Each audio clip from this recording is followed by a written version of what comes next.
Tuko ndani ya kanuni ya 12. Tuna kanuni ya 12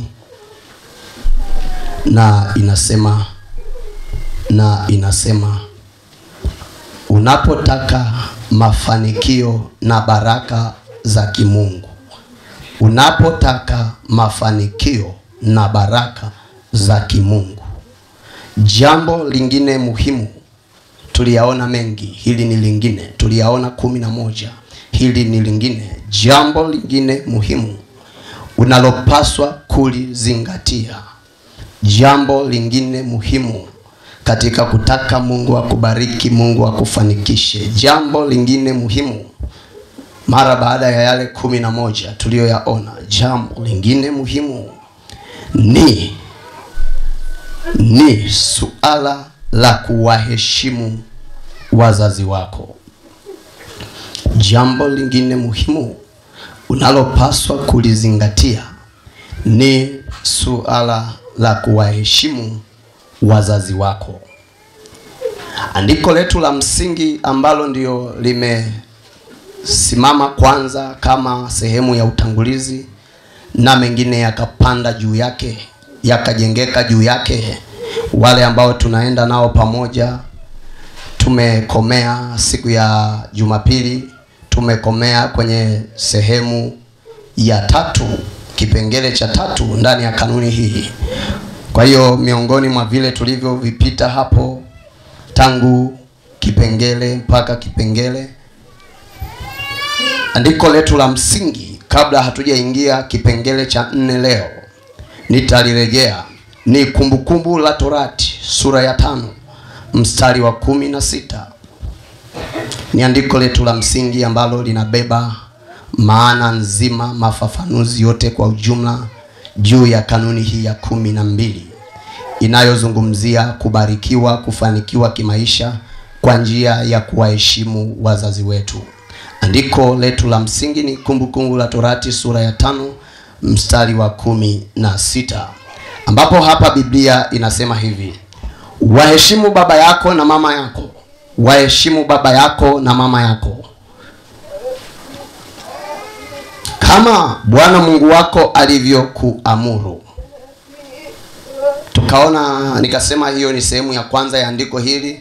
Inaonesha ya kwamba suala la kuheshimu wazazi wetu sio agizo ambalo hata limetungwa na wazazi wenyewe, bali ni agizo ambalo limewekwa na Mungu. Nikakwambia ya kwamba na jambo linalowekwa na Mungu ni lazima tuwe nalo makini, kwa sababu tunapokosea katika jambo hilo, anayesimama kizimbani kutuhukumu hawi ni mwanadamu, kwa sababu limewekwa na Mungu. Atakayetuhukumu atakuwa ni Mungu. Kwa hiyo suala la kuheshimu wazazi ni jambo ambalo unapaswa kulitazama kwa macho yaliyo kodokodo kweli. Ukiona haya ya nje hayatoshi kwa jinsi ulivyoyakodoa, tafuta kuongeza ukodoaji mwingine kwa macho ya ndani, kwa sababu ni jambo ambalo limewekwa kwa kadiri ya utaratibu ambao Mungu ndio ameamua aweke. Tunapokosa juu ya jambo hili, maana yake tumemkosea Mungu. Haleluya. Kwa hiyo waheshimu baba yako na mama yako kama Bwana Mungu wako alivyokuamuru. Alafu likaoneshwa jambo hili la kuheshimu wazazi jinsi ambavyo limefungamanishwa na mambo makuu mawili ambayo yanahusiana na baraka kwa mtu, yanahusiana na mafanikio kwa mtu. Jambo la kwanza likatajwa ya kwamba ni siku zako kupata kuzidi. Haleluya. Nikasema suala la siku kupata kuzidi, maana yake kinachozungumziwa hapa ni kwamba katika kuwaheshimu wazazi wako ndiko kuna neema ya wewe kuweza kuishi maisha marefu hapa duniani. Katika kuwaheshimu wazazi wetu ndiko kuna neema ya sisi kuweza kuishi maisha marefu hapa. Kwa hiyo ofa ya maisha marefu, ndugu yangu, kuna wakati wala usipoteze muda wako ukaenda ukafunga ukasema naomba Mungu niishi muda mrefu. Pamoja na maombi ya namna hiyo ukiyaomba kwa Mungu, lakini Mungu pia atapita kuasesi. Haleluya. Kuasesi nini? Au ni kuasesi tu hata kisambaa hivyo tunaelewa. Si kukagua labda. Kwa hiyo katika kuomba Mungu akupe umri mrefu hapa duniani, pamoja na maombi hayo ukasema Mungu naomba niishi maisha marefu, lakini kigezo kingine atakachokifuatilia ili akujibu hilo ombi ni kwamba unawaheshimu wazazi wako waliokuzaa. La huwaheshimu, ujue kabisa ya kwamba hapo umefeli. Kwa sababu gani? Mungu hatawahi kujikana, hatawahi kujipinga. Aliposema ya kwamba kupata umri mrefu kutatokea kwenye kuheshimu wazazi, itabaki hivyo tu. Haleluya. Tunaweza tukaweka vikolongwezo vingi vya kutafuta kuishi umri mrefu. Nimewahi kuwasikia wale watu wanaotakiana heri za birthday wanaambiana ishi miaka buku. Kuna wengine wanasema ishi kama namba za vocha. Si ni kweli jamani?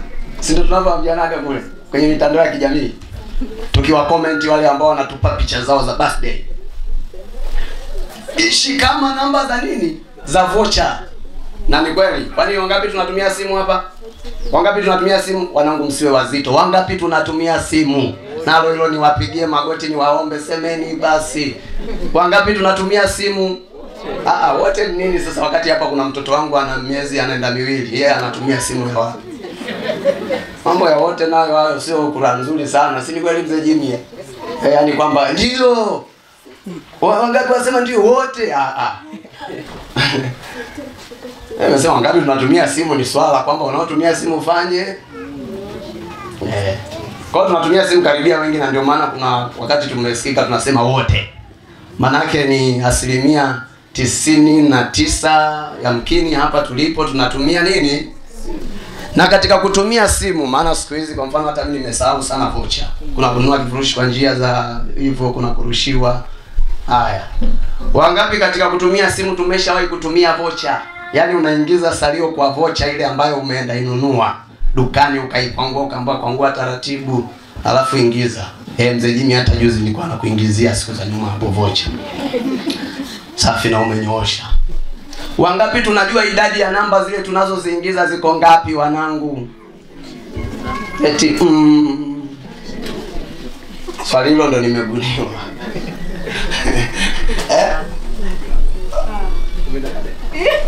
Umeanza 11, kuna mtu akasema ukasema 14 kama sikosei ushayumba. 14. Haleluya. Simeona kwenye jibu hili imekuwa ni wachache. Haya mwaya wanangu wa 14 mmeupiga mpira, mmeucheza mwingi. Twendeni sasa kwenye namba 14. Unakumbuka katika vocha ulizowahi kuingiza namba zake zilikuwa zimejipangaje, zinasemaje?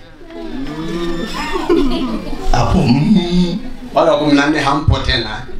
Kwa hiyo hata hujui sasa hizo namba 14, basi kama hujui zilikuwa zimejipangaje. Namba 14 zikiandikika zinasomeka ni namba ngapi? Kama ukiandika namba 2 unasoma ni 10, si ndio? Yaani kama ukiandika 1 alafu na 2 ni 10 na ngapi? Nikiongeza tena namba hapo mbele ni 100 na. Si ni kweli? Nikiongeza hapo ni 1000, tukiongeza ni 10,000, tukiongeza ni laki, si ni kweli? Tukiongeza milioni. Kwenye namba 14 hiyo ni nini sasa? Inasomwaje? Trilioni. Mwanangu una uhakika au unasema tucheke? Bwana Yesu asifiwe. Umeona hapo Sasa naonesha nini? Naonesha wale ambao tunatakianaga umri mrefu kwa kutamkiana kwamba ishi kama namba za vocha. Ni kiukweli kabisa hizi namba za vocha hata ugumu wa kusema zile namba 14 zinatajwaje ni ngumu. Kwa hiyo mnaona kwa ndua njema kwamba yani ishi umri ambao hata hizo namba hatutazihesabu kusema ni bilioni au trilioni au zilioni. Haleluya. Lakini ndugu zangu, hizo dua tukiwa tuwaheshimu wazazi hao waliotufanya tusherekee birthday, hatutazipata hizo hata nusu namba ya vocha. Acha namba ya vocha nzima ambao haieleweki hata ni namba gani. Najua nimewapa kazi, kuna watu wataenda Google watafute hizo namba zikiwa 14, zikiwa 10 ngapi ni nini yaitwaje. Lakini nawaonesha tu ya kwamba tunaweza tukatamkiana dua nzuri za namna hiyo, lakini zisifanye kazi. Kwa sababu gani? Kuheshimu wazazi ndiko ambako kumebeba suala la mtu kuishi umri mrefu. Jambo lingine la faida hapa kwenye andiko hili la msingi linalotuonesha ya kwamba kuheshimu wazazi kunazaa baraka. Kwa hiyo utaona jambo la kwanza hilo ni baraka inayoitwa kuishi maisha marefu. Jambo la pili linatajwa hapa ya kwamba nawe upate kufanikiwa. Kwa hiyo sasa utaona kule shuleni wakati tunasema criteria. Miongoni mwa hizo criteria za kufanya mtu afanikiwe kuna swala la kuheshimu nani? Yaani kwenye pakacha la baraka na mafanikio ndo criteria ni pakacha hilo. Kwenye pakacha la baraka na mafanikio asante kwa kumkataza huyo mwanao asichati mama, hongera, chukua ni baraka hapo. Bwana Yesu asifiwe sana. Kwenye pakacha hilo la baraka, vikolombwezo ambavyo vimo humo ndani ya hilo pakacha vitakavyofanya mtu abarikiwe, kuna kikolombwezo kinaitwa kuwaheshimu wazazi. Kwa hiyo mwanangu, kuna wakati utajitahidi vikolombwezo vyote kutembea navyo sawa. Ukisema hapa kwenye kuheshimu wazazi, maadamu hivi 9 nimevishika vizuri, niachane navyo, utaona na kuna baraka zinaachana na wewe. Ndicho kitu ninachotaka ukielewe. Sio kwamba ni kuheshimu wazazi peke yake ndiko kunafungulia baraka zote. Kwa sababu tuliona tuko kanuni ya 12 na maana kuna 11 tumezipita hapa. Haleluya. Haya, mwambieni na wewe pia siongee ibadani. Mbona leo mwaleta vikolombwezo wapenda? Siongee na simu ibadani. Kwenye ibada tuongee na simu, ndio maana kuna maeneo ya kwenda kuswali na kusali tumewahi kukuta tunaambiwa zima simu. Kwa kwenye ibada tuongee na simu, kwenye ibada hatuchati wanangu. Tusije tukakaa ndani ya ibada badala ya kubarikiwa tukashangaa tunapungukiwa kwa sababu ya kutokuheshimu maadili ya nini? Ya kimungu ya ibada. Kwa hiyo kwenye vikorombwezo vinavyoleta baraka, ukipunguza cha kuheshimu wazazi, kuna baraka pia na zenyewe umepungukiwa nazo. Tunaenda sawa sawa? Kwa hiyo sasa tukiwa wahanga wa kutokuheshimu wazazi, ina maana kuna mapengo tutakuwa tunaishi nayo tu. Tunajua hatujui, lakini lazima yawepo.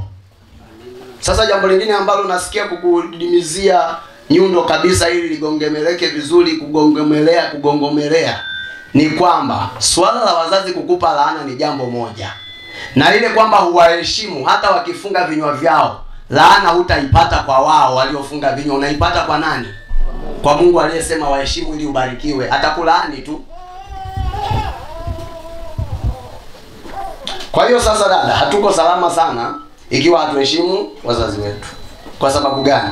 Ni afadhali ingekuwa hilo lungu watatupiga wazazi tukiwa hatuwaheshimu. Lakini kuna sasa unapotaka, kuna wale tunaambiwa kamlea mwanae vibaya. Yaani toto likubwa vile lakini la deka halipigi.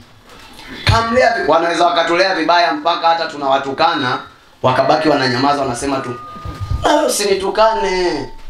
Mwanangu usinitukane, mwanangu mzuri. Wao watasema hivyo wakiwa wanatulea kimayai, lakini Mungu aliyoona umemkosea hata acha kukupiga kigongo. Kwa hiyo wazazi, mkiona tunapinda, nasema na wazazi, lakini na nyinyi mna wazazi wenu. Au ndio yale tulizane kati ya kuku na hai nani mkubwa? Tutauliza, tutasema hilo yai lilitokea wapi? Na Mungu alianza kuumba viumbe hai. Kwa hiyo mmeelewa kati ya kuku na hai nani mkubwa sasa? Mzee Jimmy, kuku safi. Sababu Mungu alianza kuumba viumbe ndio wazaliane. Kwenye safina ya Nuhu akaingia. Kwa sasa wazazi kwa vile ambavyo ni watangulizi na mnazaa, lazima muelewe ya kwamba kuwanyamazia watoto wenu sawa wanapofanya madudu, wakiwatendea madudu, hapo sio kumpenda. Wamtengeneza mtu ambaye ataishi kwenye maisha ya laana. Yamkini usimuone ukawa umewahi kutangulia, ukawaacha. Huku nyuma mambo yao yanaweza yakawa mabaya kweli. Kwa sababu gani? Gongo la kutokuheshimu wazazi, mtu hatapigwa tu na mzazi wake. Kama mzazi atanyamaza kurusha gongo kwa mtoto asiye na heshima naye, Mungu atalirusha. Na kati ya pigo la mtu na Mungu nani linauma? Kwa ni heri wazazi mkawa mnatupiga magongo mpaka Sumaujata wakaja wakawashtaki, kulikoni Mungu atufanyaje? Sumaujata mnisamee. Mzee Jimmy samani. Lakini tu lazima muelewe ya kwamba ni afadhali tukawanyoosha watoto wetu mapema kulikoni wakaja wakanyooshwa na Mungu. Kwa sababu wazee na vikundi ambavyo vipo vya kufuatilia maadili sijui na nini, hapo kwa Mungu hamwezi mkamshtaki. Kwa sababu mpaka pia muelewe ni Mungu ni kazi nyingine. Tunaenda sawa sawa? Kwa hiyo kanuni itakuwa inatujenga sana kifamilia kweli. Tukitoka kwenye hii kanuni, ni imani yangu kwamba familia zitapona kwa mambo mengi. Amina. Haleluya. Kuna wakati msemo wa Waswahili ukasema mchelea mwana kulia hulia mwenyewe. Lakini mimi niseme pia wakati mwingine mchelea mwana kulia sio hata ulia mwenyewe. Yeye anaweza akawa bedui kwamba hili toto achana nalo. Yule mwana ndio ana vilio vikubwa kweli. Haleluya. Mwana ndio ana vilio. Kwa hiyo jamani, tutengeneze sana haya masuala ya wazazi na watoto na wazazi. Kuanzia sisi ambao tuna watoto na pia tunarudi nyuma kuona na pia tuna wazazi na sisi. Tuna mama zetu, tuna baba zetu. Tutengenezeni mambo vizuri ya kifamilia. Na penye swala la kuheshimiana kifamilia kuna baraka zake tunapata humo. Kwa hiyo tunaenda sawa sasa kwenye kanuni ya 12, msingi wake unaonesha kwamba kuheshimu wazazi kuna ofa zimewekwa mule ndani. Moja hapo ni kuishi maisha marefu duniani na ofa nyingine ni kufanikiwa kimaisha. Kwa hiyo kuna wakati tutakuta hata umri ule wa watu kuishi muda mrefu unapungua. Unasema sasa hivi ukipiga 70 shukuru Mungu. Shukuru Mungu.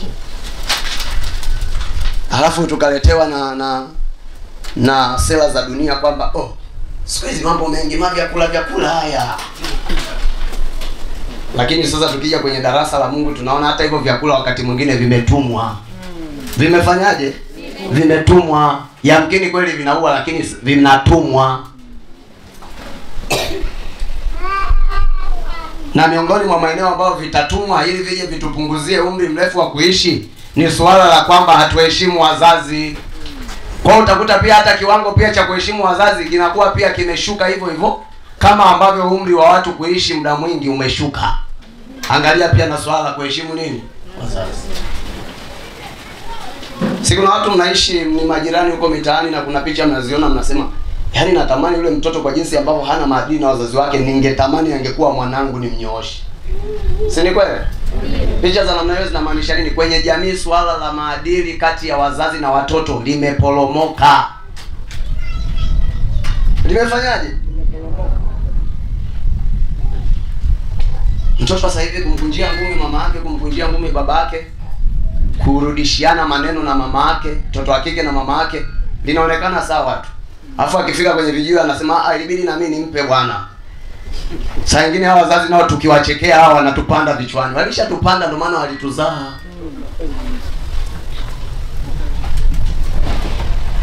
Bwana Yesu asifiwe sana. Kwa ni swala ambalo linatukondesha kibaraka, linatukondesha kimafanikio. Bwana asifiwe sana.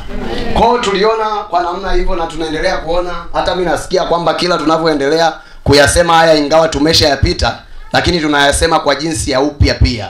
Kuna kitu kipya hata mimi ambaye napitishiwa kusema na kisikia kipo, kinaongezeka. Haleluya. Kwa hiyo Mungu amekusudia nini? Tupone. Ndio lengo la Mungu, tupone. Tukaingia kwenye kipengele cha pili. Kwenye kanuni ya kuheshimu wazazi. Nilisema kwamba inatembea vipengele kwa vipengele. Tukaingia kwenye kipengele cha pili.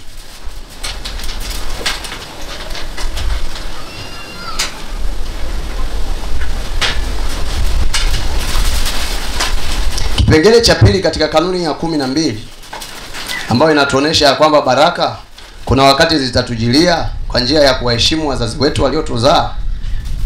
Mafanikio kuna wakati atatujilia kwa njia ya kuheshimu wazazi wetu waliotuzaa.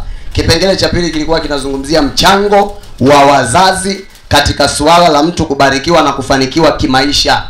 Mchango wa wazazi katika suala la mtu kubarikiwa na kufanikiwa kimaisha.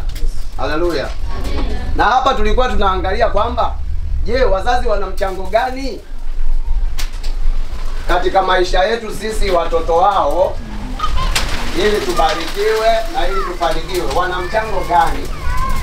Bwana Yesu asifiwe sana. Wana mchango gani? Tukaona kibiblia ya kwamba wazazi wana mchango mkubwa ili wewe ufanikiwe na ubarikiwe kimaisha. Wazazi wana mchango mkubwa. Kwa hiyo pamoja na mishe, lakini tunaita mishe, kupambana. Asikia, napambana bwana. Sitaki kukaa tu kiasarasara. Acha nipambane. Pamoja na upambanaji wako wa kimaisha, lakini ukikosa mchango wa wazazi, wakati mwingine utapelea tu kwenye baraka na mafanikio. Haleluya. Utapelea tu. Unakukonda kibaraka na kimafanikio kutakukamata tu. Una udhoofu kwenye eneo la baraka na mafanikio utaupata tu. Ukikosa mchango wa wazazi, haijalishi wewe ni mpambanaji wa kimaisha kwa namna gani, ukikosa mchango wa wazazi una hasara. Tukaliona jambo hili kwa mujibu wa kile kitabu cha Mwanzo sura ya 27. Mstari ulikuwa ni wa kwanza hadi wa 41, lakini tulikuwa tunasoma kwa vifungu. Mwanzo 27. Habari nzima unaweza ukaanzia pale 1 mpaka 41, imekaa vizuri tu. Lakini tulisoma kwa vifungu. Na hapa tukaona ya kwamba wakati ambao Mzee Isaka anaona dalili za kuaga dunia zinaonekana. Anaona kuna vidalili kwa umri ambao nimeishi na hali nilionayo, kama saa yoyote mimi ni wa kuaga dunia.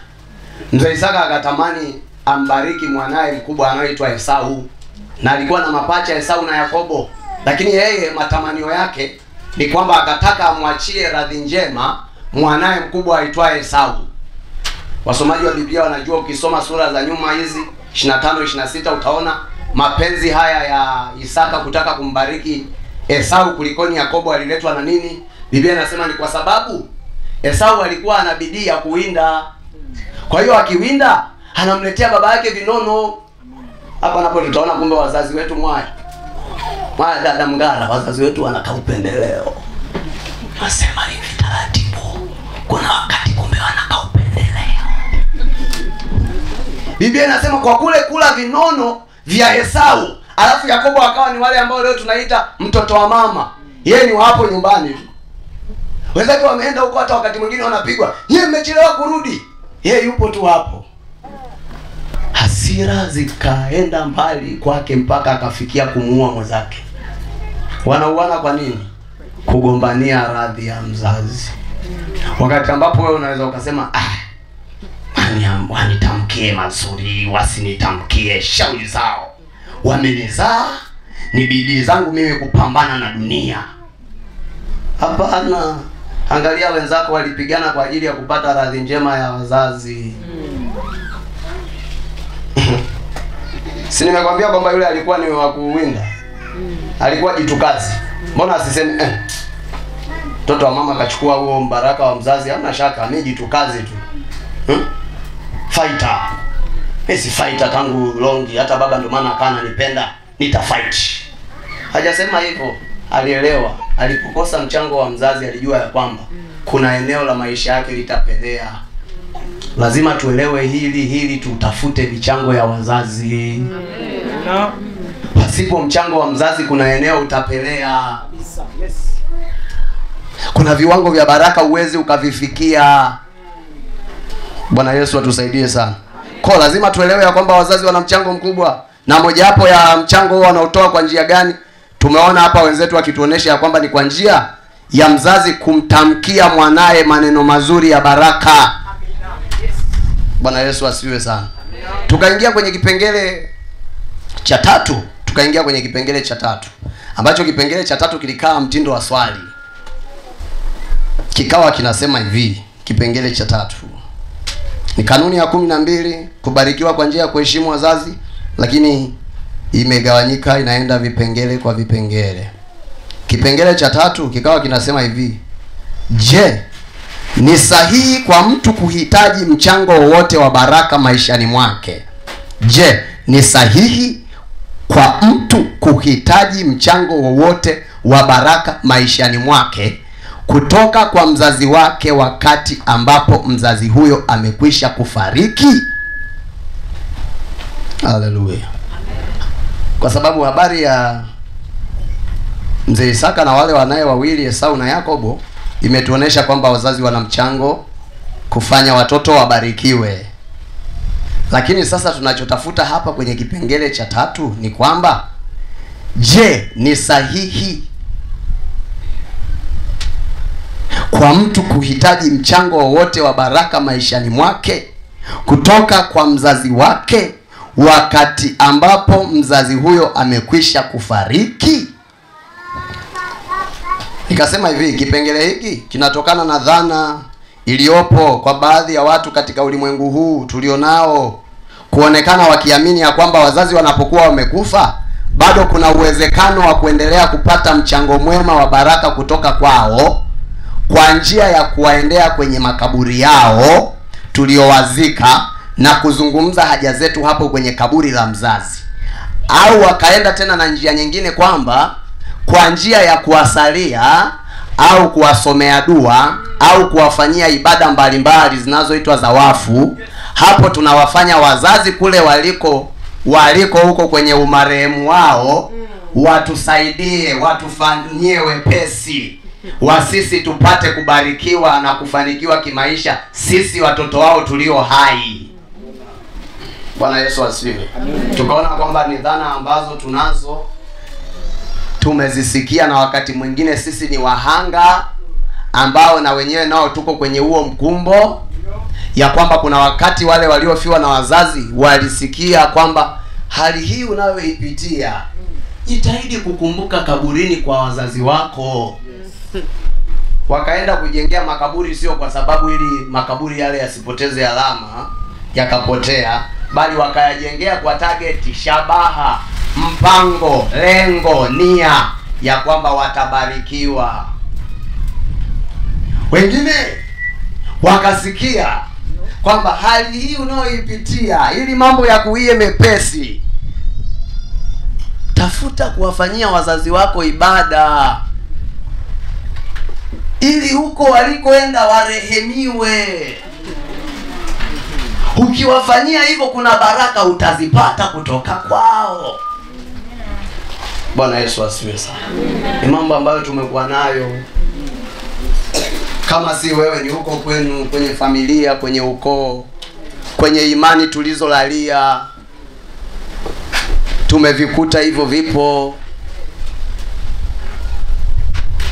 Wengine tukachezeshwa mpaka michezo ya kwamba siku zile za Pasaka, wakati Yesu anafufuka, basi tutaanza kwanza, kabla ibada tukutaneni makaburini. Kuna mambo tuyafanye kwenye makaburi ya wazee wetu waliofariki. Bwana Yesu asifiwe sana. Tukawa tunaona hata kwenye imani vitu hivyo vipo. Imani ambazo tunasema zimetukuza, tumezaliwa huko, tumekulia huko, lakini tukakuta kuna dhana namna hiyo, tukachekecha kwa mujibu wa Mungu naye anavyosema. Kwa sababu jamani, dini ni mpango wa mwanadamu kufanya njia ya kwamba mtu amuone Mungu. Dini, wakati ambapo wokovu ni mpango wa Mungu atengeneze njia ili watu wamjue yeye nani. Kwa hiyo dini ina uasisi sana wa kidunia, wa kibinadamu. Mwanadamu ambaye kuna wakati anavurugwa, kuna wakati tunasema anaweza kalalia mkono mbaya. Kuna wakati mwanadamu anaitwa ana siku mbaya. Mzee hajai kusema leo nina siku mbaya, leo nimeamka vibaya. Mwanadamu mwenye chembe za namna hiyo ndio ambaye alikaa chini akafikiria kuwepo na kitu kinaitwa dini, ili watu wamjue Mungu kwa njia ya dini. Kwa kama ana chembe za kuvurugwa, humo ndani kwenye mayonnaise ya dini anaweza akatia kiungo kinachovuruga. Tusishangae jamani. Yaani sio ukasema kwamba Ile bwana hapana, inadashi dini. Ni mipango ya watu. Kama jamani tufanyeni hivi na hivi ili tumjue Mungu. Kitu kisicho na magagaziko ni kitu kinachoitwa wokovu. Huo ulikuwa ni mpango wa Mungu mwenyewe. Anataka wanadamu watumie wokovu ili wamjue yeye. Kwa hiyo kuna wakati shika hii njia ndio salama kuliko ni ile ambayo ni ya wanadamu waliamua kuitengeneza ili waifuate wamwendee Mungu. Hiyo ya wanadamu ina vurugu za wanadamu kuna wakati. Usistajabie ukakuta kikorokoro ukaangua hiki ni kibaya kwa dini ukasema, jamani dini yenyewe dini yangu. Mimi kindaki. Na kusali sana. Ibada sikosi. Usihuzunike, kubali kubadilika kwa faida yako. Sasa kibiblia wakati swali hilo limeuliza huku kwenye majibu ya kibiblia tukatazama kitabu cha Kumbukumbu la Torati. Kumbukumbu la Torati kwamba ni sahihi tukawaomba wazazi mchango na wakati hawapo wamekufa, tukawafanyia vikorokoro vya wema wakati wamekufa ili tubarikiwe. Kumbukumbu la Torati 18 mstari wa 10 hadi wa 12. Kumbukumbu la Torati 18 mstari wa 10 hadi 12. Hapa tukaona Biblia ikianza kusema asionekane kwako mtu. Wakaorodheshwa watu ambao hawapaswi kuonekana, maana yake ni watu ambao wakionekana inabidi wafutwe kwa namna yoyote, maana hawatakiwi kuonekana. Mungu hataki watu wa namna hii waonekane. Haleluya. Wasiwepo, kwa sababu vinavyotajwa Biblia ikamalizia kusema pale kwenye mstari ule wa 12 ya kwamba ni machukizo mbele za Mungu. Wakatajwa hao watu. Kukawa kuna wapitishao watoto wao au binti zao kwenye moto. Kwa hiyo mmeona kasheshe za dini hizo. Kuna ya wenzenu iko hivi. Mmeona kwa dini ina vurugu za kibinadamu. Kuna wenzenu nao wana imani ya kwamba kuna vitu vinakuja vizuri kimaisha kwenye familia, tukiwasha moto hapo, tukiwa tunawarusha watoto kuwavusha kutoka huku kwenda upande wa pili wa moto. Toka upande wa moto kuja huku.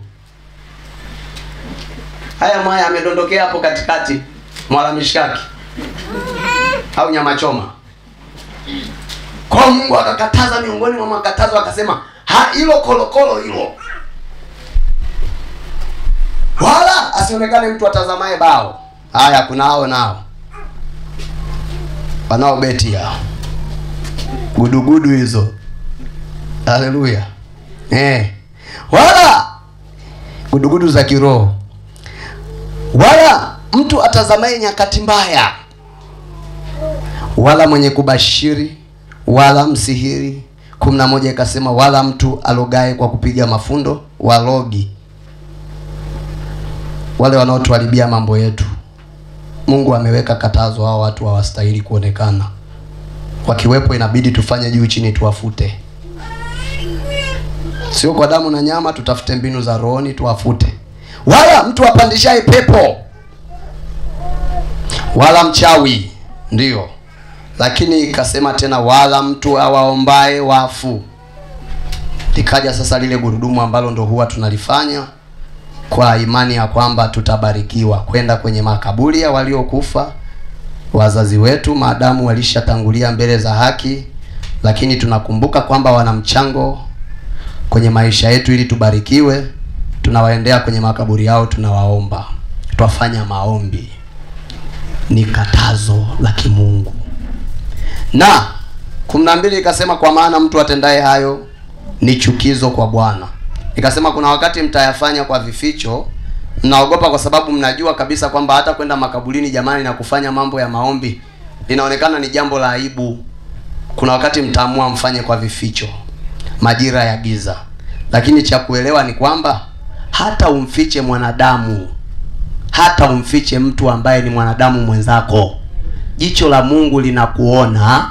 Anayechukizwa na hayo mambo, Biblia haijasema ya kwamba ni machukizo kwa wanadamu wenzenu.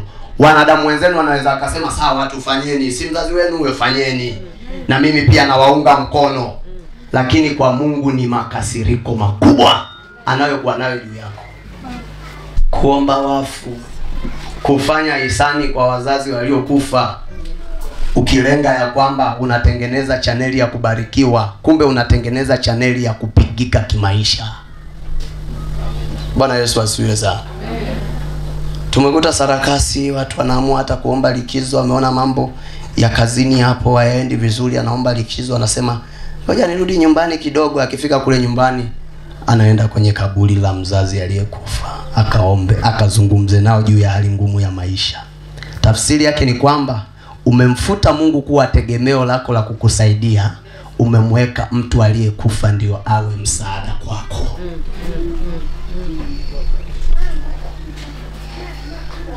Bwana Yesu asifiwe. Amen. Wakati tunatazama msisitizo wa jambo hili sana kwenye darasa lile la Alhamisi, darasa la Jumapili, tuliona jambo la ajabu sana. Kwenye kile kitabu cha Mhubiri sura ya 9 mstari wa 5. Wakati wewe unatumaini kwamba kuna msaada utaupata kwa watu waliokufa. Mhubiri 9:5 Biblia inasema, kwa sababu walio hai wanajua kwamba watakufa, lakini wafu hawajui neno lolote. Vocha zao zikiwa zimeisha za uhai, mambo ya dunia hayawahusu. Wazazi wako wakati ambapo wametwaliwa, na swala la kuhusika kwenye mambo ya dunia liliishia pale, mzee wangu. Wapo wazee na wewe wako washaenda mbele za haki. Siku walioenda mbele za haki, habari ya wao na ulimwengu uliishia pale, babu yangu sijui baba yangu. Hatutasaidika kwa kujihangaisha nao wakati waliitwa na Mungu ambaye aliwatoa. Sio kazi yetu kuwatendea mema yoyote tukisema ya kwamba tutamlainisha Mungu awaweke mahali fulani. Ulipachangia kutengenezwa hapo mahali, hujaomba mchango utengeneze hapo mahali, haupajui hata undani wake. Utamchangiaje mtu akiwa ameshaitwa? Na unajua ni bora ungetuambia ile siku ambayo ataitwa, mimi nikaoneshwa kabla yake, ndio nimfanyie zile dua na mambo fulani fulani ili aitwe salama. Hapo kidogo tungesema inawezekana ikawa amna kidogo, lakini haya mwana sio hakika ulioneshwa. Lakini ameshaitwa. Wewe umeshatanguliwa na gari. Ni swala ya kwamba subiri, shughulika na hayo ambayo hayajapita ndugu yangu. Lililopita limefanyaje? Limepita. Ukitaka tukukute ndani ya gari ambayo lilikupita na tukukute uko nalo uko mbele, wakati tunaona kabisa lilikupita, hapo tutakukagua vichembe chembe kidogo vya uchawi. Kwamba mwenzetu umeanza lini kupana ungo. Kwa wazazi wakisha twaliwa, hilo ni swala la Mungu, ni mchakato ambao unakuwa kwa Mungu sasa kwamba wafanyiwe nini. Hata swala la kwamba ndio tumekumbuka hapo shuka kumekucha kwamba tulikosa radhi zao njema, hatutazipata kwa kuwatendea mema wakiwa wamekufa. Muda ambao wana uwezo wa kutuchangia kwa kutupatia radhi njema tubarikiwe, ni muda ambao wanakuwa wapo hai. Amen.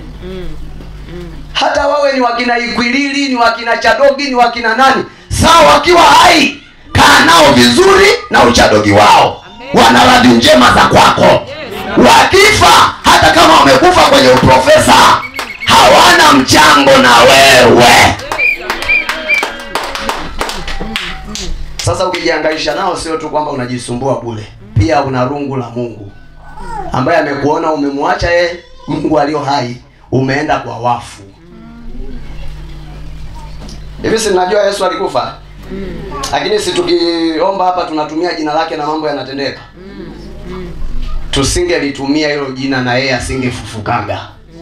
Niwaambie sasa, kitendo kilichomtofautisha Yesu na watu wengine waliokufa ni pale ambapo alipokufa siku ya tatu akafanyaje? Akapaa kwenda wapi? Sio tena kwa tipa la kaburi. Saa hii akainuka. Akaenda, sio mfu tena. Tusingelitumia jina hilo, tusingekuwa na sababu naye, tusingejihangaisha naye. Wazazi wanaweza wakaishi maisha matakatifu, wakaitwa Mtakatifu Ramadhani. Sawa tu, kama tuna machekecho mazuri ya utakatifu tukawapa utakatifu, saweni. Sawa? Tukawaita Mtakatifu Jonathani. Sawa? Lakini na utakatifu wote ambao tunawachekecha nao na tukawapa hivyo vyeo vya utakatifu, tukawavalisha hizo medali za utakatifu, wakitwaliwa na utakatifu wao, uzuri wao, mchango wao kwenye maisha yetu unaishia hapo tu. Hivi ukienda kaburini kumuomba, akitokea hapo utaongea naye wewe? Unamkimbia. Uliyemfuata ukamuombe unamkimbia. Siuoni sasa kwamba hata ulichokifuata kule hauko serious nacho? Kama akiinuka utamkimbia, ina maana uliyomfuata pale sio nani? Jibuni. Kama umemfuata yule na akiinuka unamkimbia, ina maana uliyomfuata hapo kuna mtu nyuma, sio huyo. Kwa hiyo mkienda makaburini kuna mnaowafuata. Kama mlikuwa hamjui, elewa, ndio maana akiinuka yule utamkimbia. Simeona sasa tunapochopaga vitu vibaya. Askofu anasema tukaje hapa tukaanza kuombeana mpaka waombaji unakuta tuna mbavu zinatuuma. Mnaona chokochoko mnaoenda kuzichokoa. Kuna mnaowafuata kwenye makaburi. Ukiona una hiyo dhana, hiyo imani umeishiba, elewa ya kwamba huko kaburini kuna unayemfuata, wala pia sio yule mzazi. Hiyo ni kanyaboya. Na ndio maana utaona haya mambo kuna saa yanasimamiwa na watu kweli. Kuna watu ni vibaraka wake kweli. Unaona hata sio hana hata vinasaba vya ukoo wenu, lakini yeye ndio anawagongea hoja, anawaambia safari mmekumbuka kweli marehemu zenu. Ana nini na marehemu zenu? Ana nini na kuwakumbuka kwenu? Biblia ikamalizia pale ikasema ya kwamba wala pia hawana kumbukumbu lao.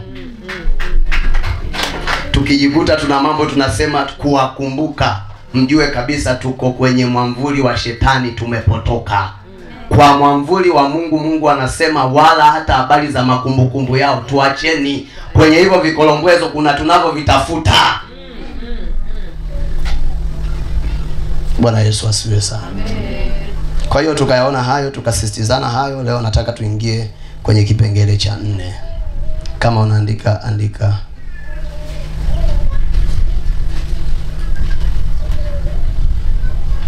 Andika kipengele cha 4. Kanuni ni ya 12. Kipengele tulicho nacho ni cha 4. Kipengele cha 4 katika kanuni hii. Kama unaandika andika kipengele cha 4 katika kanuni hii. Kipengele cha 4 katika kanuni hii. Kichwa ambacho kipo kwenye kipengele hiki kina mambo unayopaswa kuepuka. Mambo unayopaswa kuepuka kuwafanyia wazazi wako. Mambo unayopaswa kuepuka kuwafanyia wazazi wako. Kuna mambo hapa Waswahili, huko Swahilini tuna msemo unasema ni mwiko kuyafanya. Kuna mambo hapa ni hatarishi kweli kweli, tukiyatenda kwa wazazi nataka tuyaone. Kwa kinasema mambo unayopaswa kuepuka kuwafanyia wazazi wako. Andika ikiwa unataka kuziona baraka za kimungu. Ikiwa unataka kuziona baraka za kimungu na mafanikio ya kimungu maishani mwako. Mambo unayopaswa kuepuka kuwafanyia wazazi wako. Ikiwa unataka kuziona baraka za kimungu na mafanikio ya kimungu maishani mwako. Kwa utaona hiki kichwa cha habari kimekaa vizuri kwamba ikiwa hutaki kuona baraka za kimungu na mafanikio ya kimungu, haya mambo tutakao yaona hapa ambao tunaambiwa tunapaswa kuepuka. Wewe ambaye hutaki baraka za Mungu na mafanikio ya Mungu, ni sawa tu ukifanya. Ili gurudumu litaenda na wale wanaotaka. Sasa limekaa kidemokrasia kwamba una uhuru wa kuchagua fungu ambalo unataka udondokee.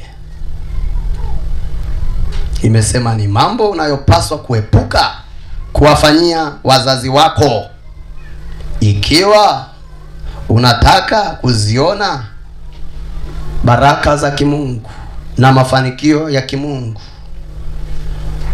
maishani mwako. Ikiwa unataka kuziona baraka za kimungu na mafanikio ya kimungu maishani mwako, kuna mambo hapa Mungu ametupa tuyaone, na ni mambo ambayo tunapaswa kuepuka sana kuwafanyia wazazi wetu.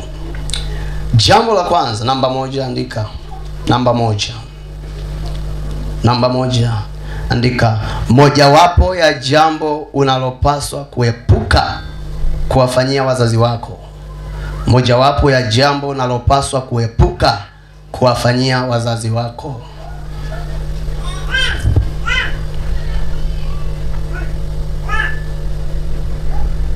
Mojawapo ya jambo unalopaswa kuepuka kuwafanyia wazazi wako ikiwa unataka kuziona baraka za kimungu.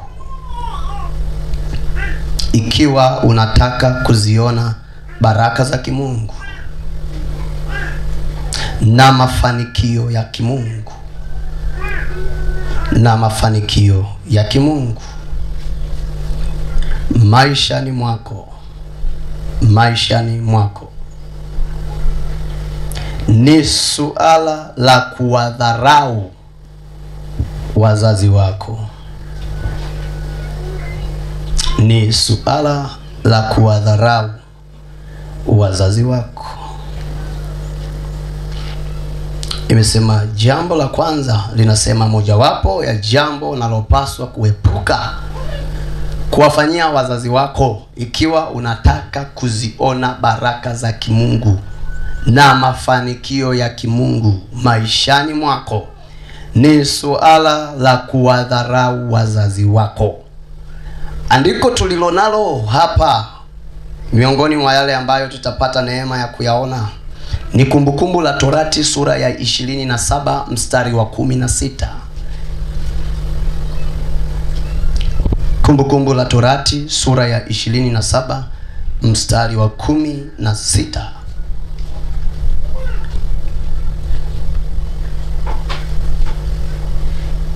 Kwa kabla sijasoma andiko hili, nisisitize tu kwamba ninachokusudia ukielewe hapa ni kwamba miongoni mwa mambo ambayo unapaswa kuepuka kuwafanyia wazazi wako kama unataka uzione baraka za Mungu na mafanikio ya Mungu maishani mwako ni kitu kinachoitwa kuwadharau wazazi.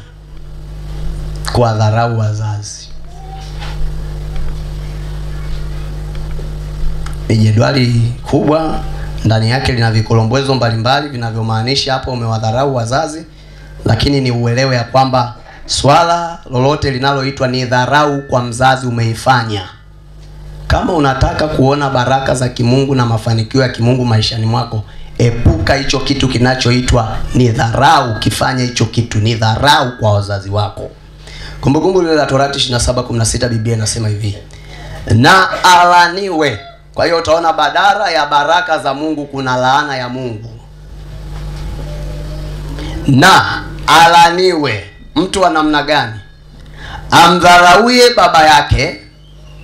Kuna wakati tumewahi kuwaweka hawa wazazi kwenye vifungu. Yaani kwamba kuna mzazi hapa anapewa chapuo sana kwamba huyu utaona mpaka huko nyumbani tukawaita, utasikia komando kaja,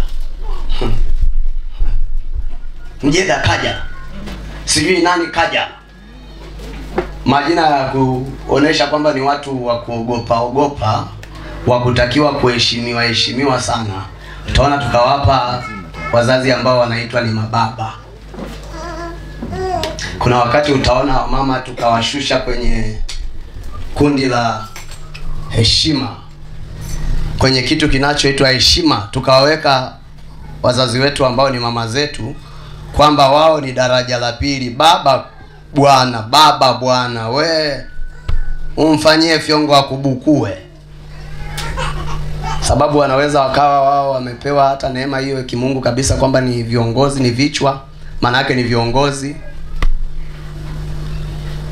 ndani ya familia, utakuta kuna wakati swala la heshima tumelibagua.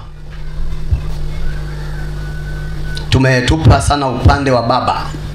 Lakini kinachozungumzwa katika Biblia ni kwamba baba na mama wote hao wawili wanaitwa wazazi. Unapofanya dharau na alaniwe, amdharauye baba yake au mama yake. Alafu Biblia ikasema na watu wote waseme amina. Unajua kuna ile mnaulizwa swali alafu mnasubiriwa muamue sasa mtakataa au mtasema ndio. Katika hiki kilichowekwa hapa utaona kikafungwa na kwamba watu wanatakiwa wajibu iwe hivyo.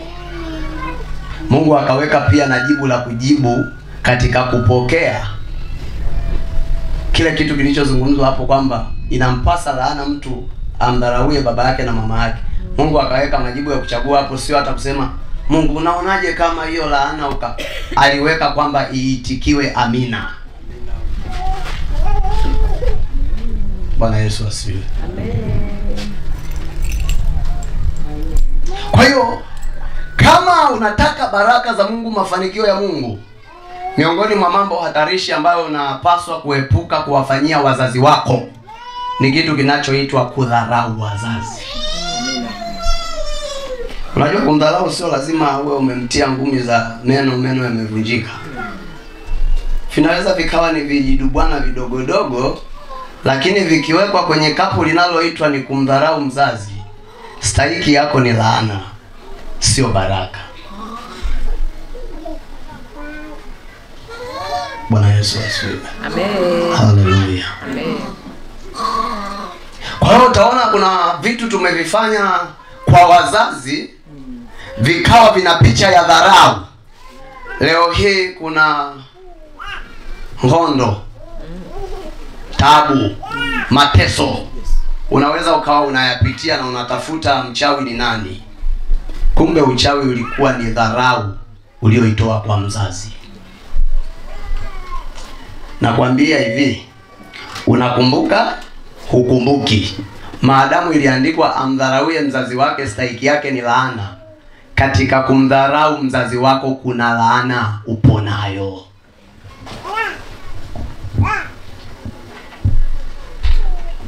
Bwana Yesu asifiwe. Amen. Alafu sasa Mungu akatupa wakati mzito kidogo kwamba sasa Mungu si afadhali hata ungeorozesha hizo dharau. Ukaona hapo hakuna hata reference ya ile andiko inayoanza kuorodhesha dharau zenyewe, ukifanya ni nini ndo dharau. Hapa tupeane pole hapa. Kwamba ni bora lingefafanuliwa kutafutwa kwamba kwa mujibu wa kifungu namba fulani, Kumbukumbu la Torati sura hii ya 27:16 ilipoandikwa ukiwadharau wazazi unastahili laana. Jamani, dharau zenyewe ni 1, 2, 3, 4, 5, lakini zikaachwa tu kwamba ukidharau ni laana. Wazetu wataota ndoto kidogo, ili pepa vipi lilivuja kwenu? Nilishawahi kuvuja kwenye ndoto, mtuambie vifungu hivyo sasa vya dharau ni vipi, ili tusije tukatembea navyo hivi. Kwa hiyo utaona swala la dharau zenyewe likaachwa hapo bila kuorodheshwa dharau ni kufanya kipi na kipi ni dharau. Kwa sasa hapo tukapata kitu kinachoonesha ya kwamba kuna wakati tu maadamu kuna mikiriti uliwahi kufanya kwa wazazi, ni wakati ambao unajitambua. Kuna wale mnasingiziaga kwamba bwana ule sitasahau kile kipindi. Haise niliwasumbua hawa wazee hawa. Hapo unawasifu saa ya send off yako. Nanyi wazazi yani mmekaaga tu msifiwe siku za send off za watoto wenu. Unajua ile nao ni kupendezesha mkanda wa video.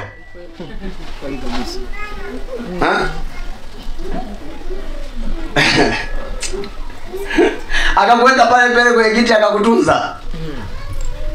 Na kuna mikiriti alifanya huko hajatengeneza na Mungu. Mnajua mnapendezesha mkanda wa video.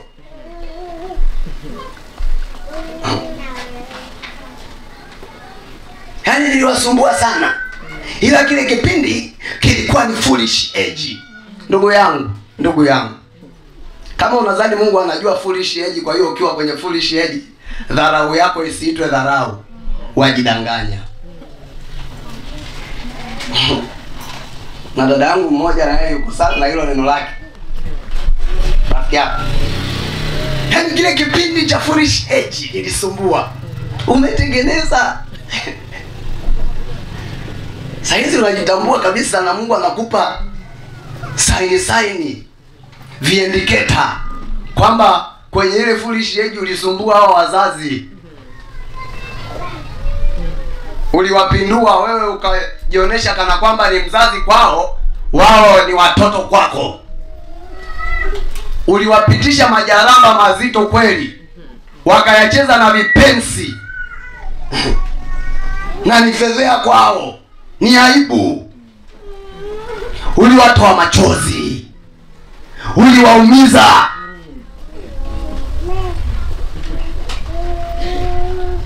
Saizi Mungu anakupa vindicate kwamba kwenye ile foolish age Bwana uliwachezesha kwa hata hao wazazi. Tafuta kona, tengeneza na Mungu. Amen. Ukiweza kuwarejelea hao wazazi, warejelea hao wazazi. Kafute ile kwata uliowapigisha kwenye kipindi cha foolish age. Waambie saizi naona kuna umri huu nimepata neema ya kujitambua kwamba kuna kwata baya niliwachezesha hapo nyuma. Wazazi nisameheni ili mimi nitembee sasa salama.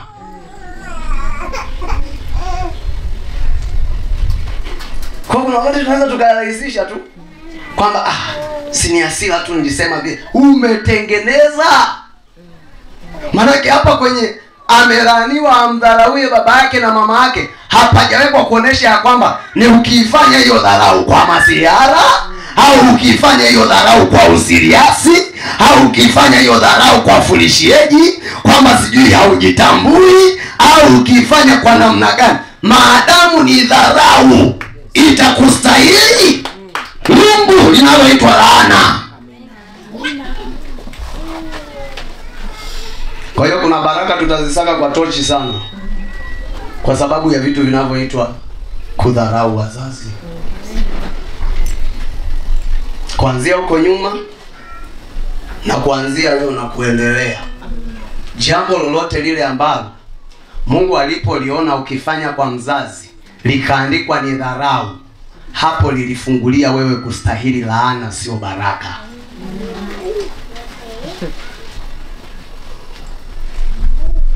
Bwana Yesu asifiwe sana. Haleluya. Kwa hiyo sasa utaona ni jambo la hatari kweli kitu kinachoitwa kumdharau mzazi, kwa sababu uhatarishi wa jambo hili ni kwamba linazaa laana. Na tunajua siku zote hakuna chungu kimoja kitakachopika msosi ukaitwa ni baraka na laana ni mixer. Hiki ni chakula mixer. Gani? Kuna baraka na laana. Ilikuwa siku moja nimepata neema. Siku za nyuma tu kidogo, juzi nikapita kwa mzee mmoja, akawa ananikumbusha kwenye Biblia wakati wana wa Israeli wanaingia Kanani, wakaagizwa kutengeneza pande mbili za milima. Haleluya. Wakaambiwa kuna mlima ambao mtaziweka laana na kuna mlima ambao mtaziweka baraka. Ili uone baraka na laana havipikiki chungu. Tunaenda sawa sawa? Kwa hiyo kama kuna dharau ambayo uliwahi kuionyesha kwa mzazi wako, uelewe ya kwamba tayari wewe kuna fungulia mbwa imewekwa hapo kwako inayoitwa laana zikuandame. Katika picha ya mtu kuandamwa na laana, swala la kuziona baraka ni sawasawa na kule kwetu mlimani, rafiki yangu, tulikoenda swala la kuona jua.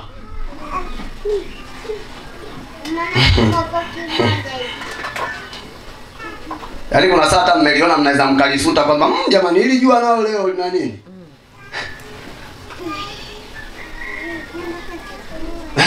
Wakati mchana kutoka jua inawezekana ikawa ni kitu cha kawaida, lakini sio kawaida tena pale ambapo tayari hapo mahali mazingira yake na jua ni vitu ambavyo havishabihiani. Kwa hiyo mtaona wapendwa, kwa sababu hapa kila mmoja, ingawa saizi inaweza ikawa unaitwa mzazi, lakini na wewe pia ni mtoto wa mzazi fulani aliyokuzaa. Mtaona ya kwamba kuna saa uvuli wa laana tunao. Yeye nadhani mpaka tufikie kuokota makopo. Siku hizi amekuwa ni fursa sasa. Haya tufanyaje? Kwa hiyo ukiokota hata wala haionekani kuwa laana tena. Na unaweza ukakaa nayo kwenye sofa yako. Ile watu wawili, watu watatu, ile watu wangapi? Hata ile ya kuweka na kachaji hapo. Weka mbwembwe zote na utakaa nayo hapo laana. Utalala nayo kwa kitanda chako kizuri na umetandika shuka la maua. Yaani kwamba unataka ili kwamba umelaniwa basi uone hata unapolala nje alani. Twajidanganya. Kuna wakati tutatembea kwenye uvuli wa laana bila kujali tuko kwenye nyumba ambazo hatuloi. Kukinyesha mvua wala hatunyeshewi hata na tone moja. Hiyo kwamba uko kwenye nyumba hiyo ukasema, Bwana shukuru Mungu mimi sio kama wengine, saizi wenzangu wanaloa. Hiyo haimaanishi kwamba huna laana.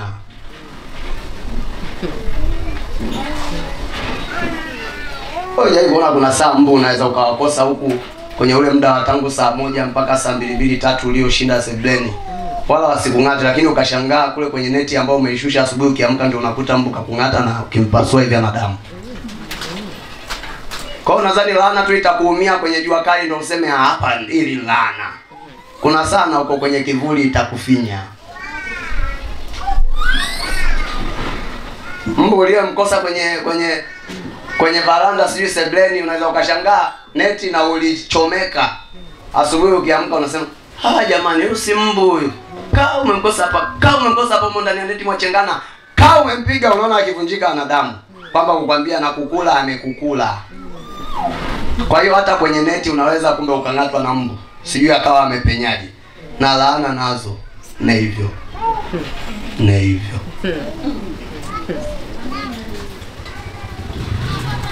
Na laaniwe amdharauye babaye na mamaye na watu wote waseme amina. Amina. Na leo pia mmesema. Bwana Yesu asifiwe sana. Sasa katika hii namba 1 ya kuona ya kwamba mojawapo ya jambo tunalopaswa kuliepuka kuwafanyia wazazi ni swala la kuwadharau. Nataka tuone kitu ambacho Biblia inatuonya zaidi. Kitu ambacho Biblia inatuonya zaidi. Unajua kuna wakati tumefanya dhihaka, dharau, mambo ya kuwauzi wazazi, tumewaudhi. Kwa sababu huwa tuna vipimo vya kidunia tunavyo. Yaani unamwona mzazi anaostahili heshima sana pale ambapo umri wake naye wa moto nini? Sana saizi mama naye na ukongwe wote huu. Tunaona kuna wakati wazazi muda ambao unawaendea jinsi ambavyo wanaendelea kuishi kwa muda mrefu. Umri Waswahili wanasema unawatupa mkono. Utaona hapo tunapunguza hata vile viwango vya kuishi nao kwa heshima. Wao wanapoenda mbele kiumri, sisi tunarudi nyuma katika swala la kuwaheshimu. Yaani utakuta kuna wakati mzazi alikuwa akikuita ukiwa kwenye kundi la wenzako. Unaanzia pale. Na mbio safari. Kuna wakati akikuita huko kwenye kundi la wenzako, ni wewe ndio unaosema ya kwamba mamangu naye anataka kaanza huko. Nyamazeni mwambieni sipo. Saizi unamfanya mdoli. Kuna umri unamfanya nani? Ni doli. Yaani unaona hata wenzako unawapanga, unawashirikisha kwenye hiyo dharau na wenyewe nao watoe kula zao za ndio. Unakuta ni mkongwe kiasi cha kwamba amechoka kama vile tulivyoona habari ya nani? Ya Isaka kupofuka macho kwa sababu ya uzee. Unakuta kuna wakati akija akikuulizia upo hapo na unawashirikisha wenzako wapige kura ya ndio. Unaambia unawaminya macho.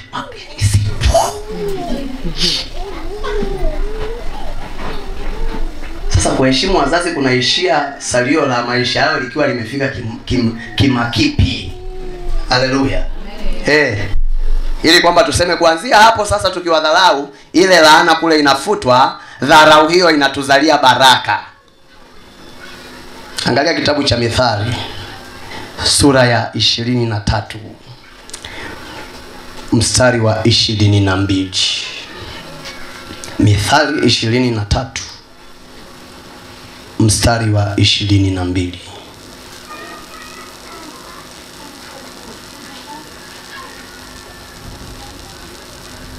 Biblia inasema hivi: msikilize baba yako aliyekuzaa, wala usimdharau mama yako. Akiwa nini, wasomaji wa Biblia? Akiwa nini, wasomaji wa Biblia? Usimdharau mama yako akiwa mzee. Najua ile andiko liliandikwa, ndio maana nikasema kuna mambo Mungu akitupa leo sio kwamba yataishia leo hii kazi yake ikapotelea mbali. Yanakuwa ni akiba ya mbeleni katika siku zijazo na zijazo na zijazo. Wakati kipindi cha Mithali kikiandikwa hapa, hakuna kizazi ambacho kilikuwepo. Hata mababu zetu ambao yamkini wapo hai, sijui baba mkubwa, yani mpaka baba yake babu, sio babu yake babu, kama wapo kipindi cha Mithali hili neno likiwekwa, wala hawakuwepo. Lakini hili neno ni jipya mpaka sasa. Maana yake ilijulikana kwa kipindi hicho na mpaka siku za mbeleni, ilijulikana ya kwamba kuna wakati akili ya mtu inasema amezeeka huyo, naye Bwana mpotezee. Si tunayo hiyo akili? Ona, hiyo akili ilipewa tiba yake tangu kipindi hicho, iliandaliwa silapu yake. Kwa leo hiyo ukichenga tu hiyo akili, ukijikuta unayo, unaona kuna silapu ilishaandaliwa tangu miaka ya zamani huko. Ulijulikana utakuja kuwa na hicho kichaa. Kwa ninategemeana tu kama kichaa chako kidogo kizuri kile ambacho ukipewa dawa unakunywa, moyo utapona kiwepesi. Kama kichaa cha dharau kimefika mbali mpaka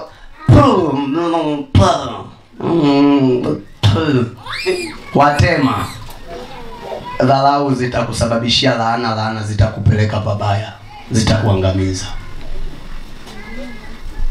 Kwa hiyo swala la kuwapa heshima wazazi wetu halifiki mahali hapo nikaambiwa ya kwamba hapa inabidi hili swala li expire, maana wazazi ni vikongwe. Hakuna wanaofanya washindwe kweli, kama hivyo hivyo ambavyo wanangu umetangulia kusema.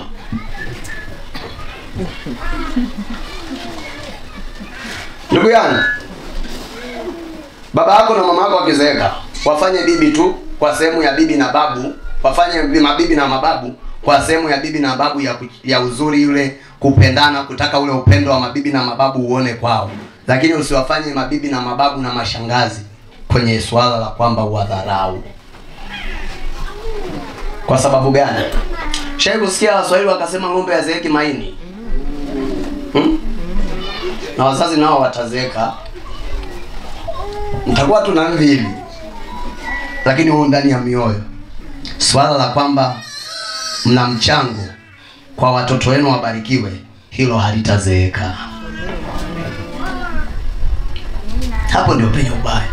La ingekuwa ya kwamba wakizeeka umri na swala lile ya kwamba wana mchango kwa watoto wao kubarikiwa linazeeka, tungerudi kumwambia Mungu, unaonaje sasa hii laana uliyosema tutalanika kwa kuwadharau wazazi wetu ionekane kwamba ni kufikia miaka 60 na 70 huku 80 tuwe huru nao kuwafanyia vindumbwe ndumbwe.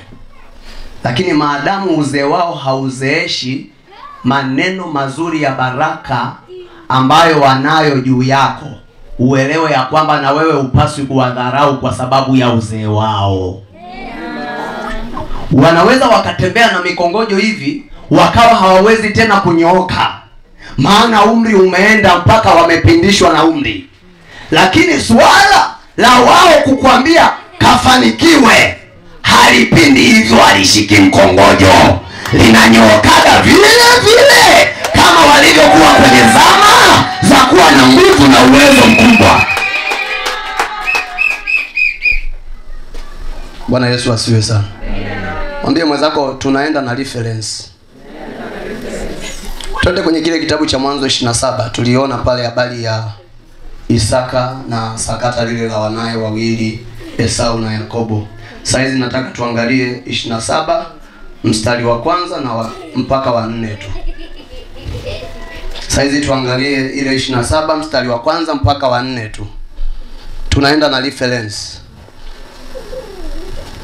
kwamba kuzeeka na kuchoka kwa wazazi wetu haipaswi kuwa ni sababu ya sisi watoto wao kuwadharau au kuwakosea heshima, kwa sababu wanapozeeka umri, wanapozeeka kwa namna hivi vya nje tunavyoona wamechoka, swala la kwamba wana mchango kwetu sisi watoto wao wa kutufanya tubarikiwe, huo mchango hauzeekagi.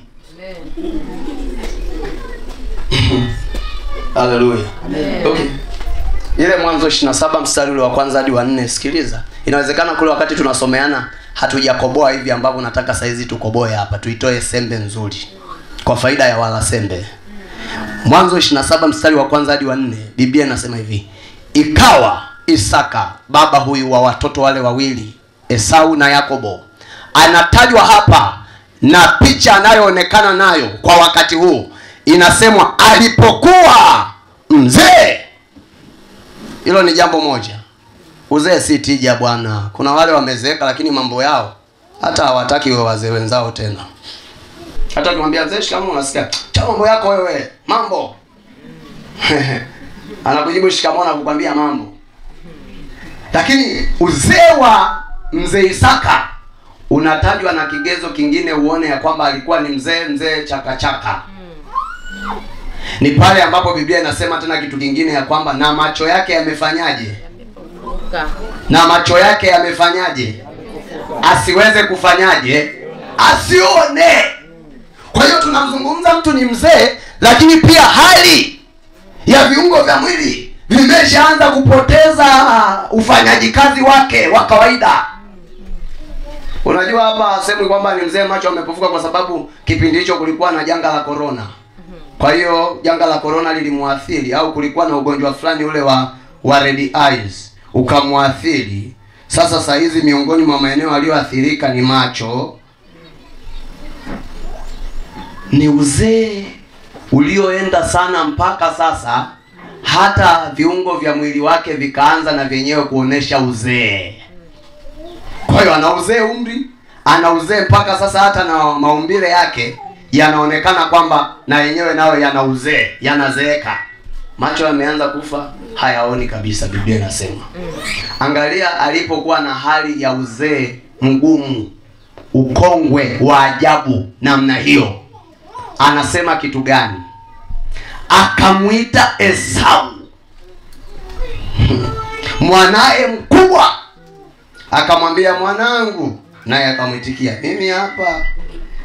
Akasema kwenye uzee wake na ukongwe mkubwa wa namna hiyo mpaka macho yamepofuka, akasema kwa mwanae, tazama sasa mimi nimekuwa mzee.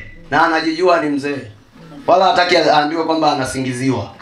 Ni yeye mwenyewe anaanza kujitambulisha, tazama sasa mimi nimekuwa mzee.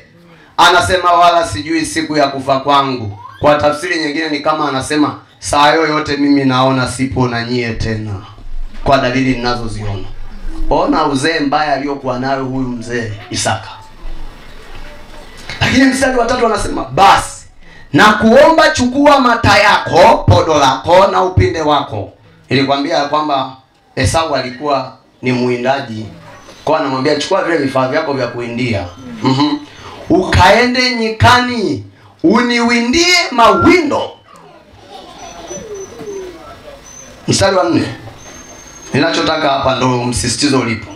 Ukanifanyie chakula kitamu namna ile niipendayo, ukaniletee, ili nile na roho yangu ikubariki kabla sijafa. Hilo neno sio jepesi tu. Kati tunapita kule kutafuta kuona mchango wa wazazi, inawezekana hatujakoboa hivi ambavyo nataka tukoboe hapa. Hapa nataka tukoboe nini? Yuna uzee, tena ukongwe mgumu mno, mpaka kuna vitu vinaanza kumharibika ingawa yupo hai. Havimharibiki kwa ugonjwa bali kwa sababu ya umri ulivyoenda. Si unajua kuna wale mabibi zetu, mababu zetu, mama zetu, baba zetu, umri unaenda mpaka wanaanza kusahau mambo. Mpaka unaona, mpaka hata amekuja mgeni anataka azungumze naye, Ni wewe sasa unaanza kufanya utambulisho. Fulani. Yuja mwana fulani. Nasikia hivyo. Kapoteza. Network hazisomi ngumu. Kuna saa naona sasa unamuelekeza mpaka unatoka na kakijasho. Anaamua kusema, sawa. Anaamua kukutia tu moyo. Yeye hamna. Paka na dishi unaona, saizi unaona mbona channel ya Azam leo imenikopia vitu vya Star Times. Lakini angalia mzee Isaka anavyosema. Anasema, kaniletee mawindo nile, roho yangu ikubariki. Anachomaanisha licha ya uzee nilionao, lakini swala la kukutamkia maneno mazuri ya baraka bado lipo ndani ya roho yangu. Swala la wazazi kufanya jambo ambalo litachangia ubarikiwe halikai kwenye uzee wao, kiasi kwamba wakizeeka wadharau, linakaa kwenye eneo linaloitwa roho zao. Na wakiwa hai, bila kujali uzee wanaokuwa nao, maadamu mtu yuko hai, lazima uelewe roho yake inaishi, roho yake ipo hai. Kwa hiyo kama mbaraka wa wazazi unakaa kwenye roho zao, elewa ya kwamba uzee wao si tija ya kusema ya kwamba hapa hata baraka wamezimaliza. Wananazo zipo, bado zipo super, zipo za moto moto. Jihadhari, usiangalie uzee wa wazee wako, angalia roho zao zina kitu cha kwako cha kuweza kukusaidia. Ukikikosa hicho, umekosa mema ya Mungu kwenye maisha yako. Bwana Yesu asifiwe. Kwa mzee anachotuonesha ni kwamba wazee wetu wanaweza wakazeeka kweli, wakawa vikongwe kweli, lakini baraka hazikai kwenye macho yao yaliyopofuka.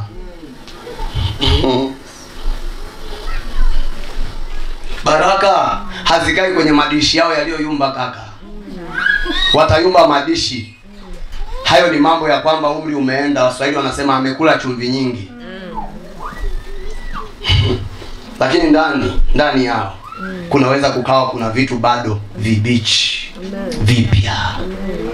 Wakiviachilia kwako, vikaenda kukufanya maisha yako yakawa ya heri, ya kubarikiwa. Kwa hiyo tunajifunza miongoni mwa mambo hatarishi ambayo upaswi kuwafanyia wazazi wako ni kitu kinachoitwa kuwadharau. Na tukaenda kwa upana kuona dharau ya wazazi, kuwadharau wazazi, jinsi kulivyo na matokeo mabaya. Tukaona imeandikwa, alaaniwe anayewadharau wazazi wake. Haleluya. Na tukaona ya kwamba kuna wakati inawezekana ukalichukulia hili jambo kwamba ni jepesi, linastahili kufanyika la kuwadharau wazazi, kwa sababu saizi wanaonekana hata wamechoka. Wanastahili nini hawa heshima kama mwanzo? Nikakuonesha ya kwamba kuchoka kwao kiumri sio kuchoka katika mambo ya rohoni ambayo Mungu amewabebesha kwa ajili yetu watoto wao. Wakati mama kuna msimu anakuwa anakunyonyesha, kuna kipindi maziwa yake yanakuwa na yenyewe pia yanakata. Kuna kipindi kinatakiwa kuachishe maziwa.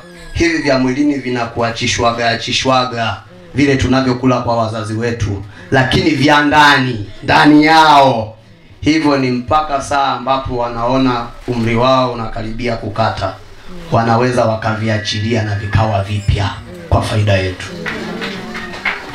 mradi tu sio wafu. Na ndio maana utamwona mzee akasema, nikufanyie haya kabla sijafa. Alijua kitakachomzuia tu ni swala la yeye akiwa amefanyaje, amekufa. Lakini bora anaishi bila kujali ni mzee na amechoka kiasi gani, bado alijiona anacho cha kumfanyia mwanae ili mwanae abarikiwe. Amen. Hata wewe katika umri wa wazazi wako watakaoenda, jinsi watakavyokuwa kiumri, watakavyosogea kiumri, katika kuchoka kwa huo umri watakaoishi, lazima uelewe ya kwamba bado inakupasa kuwaheshimu, usiwadharau, kwa faida ya wewe mwenyewe upate baraka. Amen. Mungu akubariki. Tukutane Jumapili.